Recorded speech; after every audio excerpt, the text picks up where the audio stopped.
If you're thinking about buying a home in Arizona, there is one thing that you need to understand before you fall in love with the kitchen, the backyard, or the neighborhood amenities. A large portion of homes here come with a homeowners association, also known as the HOA. And some HOAs are totally reasonable, well-run, and honestly a great fit for certain buyers. But others can be expensive, restrictive, and surprisingly powerful in ways that most buyers really do not expect. Now, this is not an HOAs are bad rant. This is a real breakdown of why Arizona has so many HOAs, how they actually work, the red flags that I look for as an agent, and exactly how you protect yourself before you sign a contract. If we haven't met, hi, I'm Laura. I'm a real estate expert based in Gilbert, Arizona, and I help buyers and sellers all over the East Valley navigate this market with clarity and strategy. A huge part of my job is helping buyers to understand what they're really buying into, not just the house, but the rules, the costs, and the long-term implications. And HOAs are a big part of that conversation here. Here's the reality. Arizona has a much higher percentage of HOA-governed homes than a lot of people realize. Roughly about 1 in 3 homes in Arizona is part of an HOA, and that is significantly higher than the national average, and it surprises a lot of buyers, especially people who are relocating here from states where HOAs are less common. So if you're moving to Arizona, there's a very good chance your home search will include communities with HOAs, whether you want one or not. That's why understanding how they work matters so much. Now, at its core, an HOA is a private organization that governs a specific community. It's typically run by a board, which may be made up of residents, a management company, or like a combination of both. The HOA collects dues from homeowners to maintain common areas and enforce that community's rules. And all of these rules are outlined in documents called the CC&Rs, which stands for Covenants, Conditions, and Restrictions. And those rules are legally binding.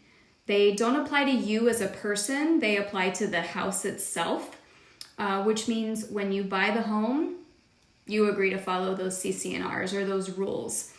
So why does Arizona, especially places like Phoenix and surrounding suburbs, have so many HOAs?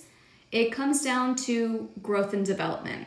Arizona experienced massive suburban expansion starting in the 1980s and continuing through the 90s, 2000s, and even today. And builders were creating large planned communities with parks, lakes, walking paths, gates, playgrounds, and shared amenities.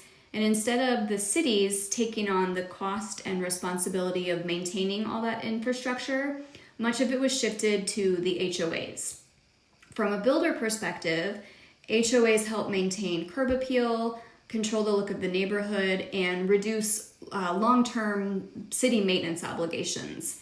And as a result, HOAs have become the default structure for many large developments rather than the exception. And in some cases, HOAs are required for approval of large-scale projects. I want to quickly mention something that often gets confused with HOAs, and that's community facilities districts, also called CFDs.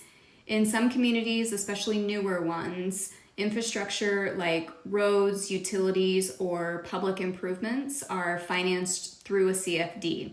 This shows up as a separate line item on your property tax bill. It's not technically an HOA fee, but it does impact your monthly and annual cost of ownership. This is something I always point out to buyers early, so there are no surprises.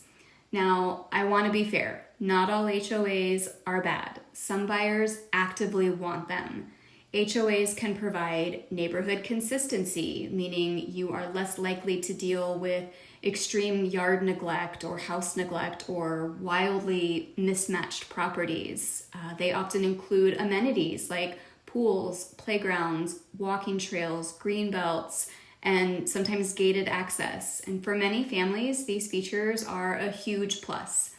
In theory, HOAs can also help protect property values by keeping the neighborhood clean, cohesive, and well-maintained. And for the right buyer, an HOA can absolutely be a good fit. This is where we need to talk realistically. Some HOAs have become problematic because of just how restrictive or inefficient they are. Let's start with rules. Some HOAs require approval for things that you might not expect, like installing solar panels, changing exterior paint, adding security cameras, or even modifying your landscaping. Approval processes can be slow and frustrating, especially if the HOA is managed by a large company with multiple layers of review. Then there are the fees. You might see an HOA advertised at a low monthly cost, but that's often just the base fee. There may be additional fee charges for amenities, special assessments, or capital improvement fees. I've had clients paying premium HOA dues in luxury communities where services didn't always meet expectations. Another surprise for buyers and sellers is the resale disclosure package. When a home is in an HOA and it's sold, the HOA charges a fee to provide those documents to the buyer. And in Arizona, that fee is capped, but many HOAs charge that maximum allowed amount. And those fees add up. Then there's enforcements. HOAs can issue fines and violations, and if those fines or dues aren't addressed, the HOA can place a lien on the property. This is not hypothetical. It happens. That's why understanding the rules and fee structure up front is so important. Another major issue I see is rental restrictions. Some HOAs prohibit short-term renters entirely, while others limit the number of rental properties that are allowed in the community. Some require minimum lease lengths, like 6 months or 12 months.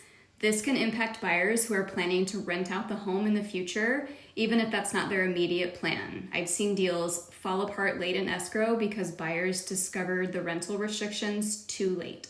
So here's how you protect yourself. First, read those CC&Rs. I know they're dense and not exactly fun, but they are the HOA's rule books. If the documents are provided as a PDF, use that search function. Look for keywords like fine, violation, approval, rental, lease, parking, satellite, or enforcement. Second, understand the true cost. Ask for a full breakdown of dues, transfer fees, disclosure fees, special assessments, and any recent or upcoming projects. Third, find out how the HOA is managed. Is it self-managed by residents or handled by a large management company? Self-managed HOAs can be flexible but sometimes slow, while corporate managed HOAs can be efficient but rigid. Fourth, talk to the neighbors. This is the best insider information that you're going to get. The neighbors will gossip to you. They will tell you how responsive the HOA is, whether the board is reasonable, and if there have been any issues recently. If it's possible, attend an HOA meeting, even if it's virtually. You'll learn a lot about how decisions are made and how conflicts are handled. If you truly want to avoid HOAs, those neighborhoods do still exist. You'll typically find non-HOA homes in older neighborhoods, especially those built before the 1980s, certain areas of Central Phoenix, parts of Tempe, South Scottsdale, and some unincorporated areas may offer more non-HOA options. Just keep in mind that avoiding an HOA often means taking on more individual responsibility for maintenance and appearance. HOAs in Arizona are not automatically bad, but they are powerful, and they can significantly impact your lifestyle, your finances, and any long-term plans. The goal is not to avoid HOAs at all costs. The goal is to understand what you're signing up for before you commit.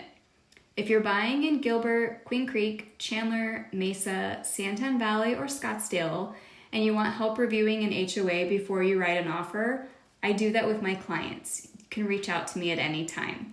I'm always happy to walk through the details with you so that there are no surprises later.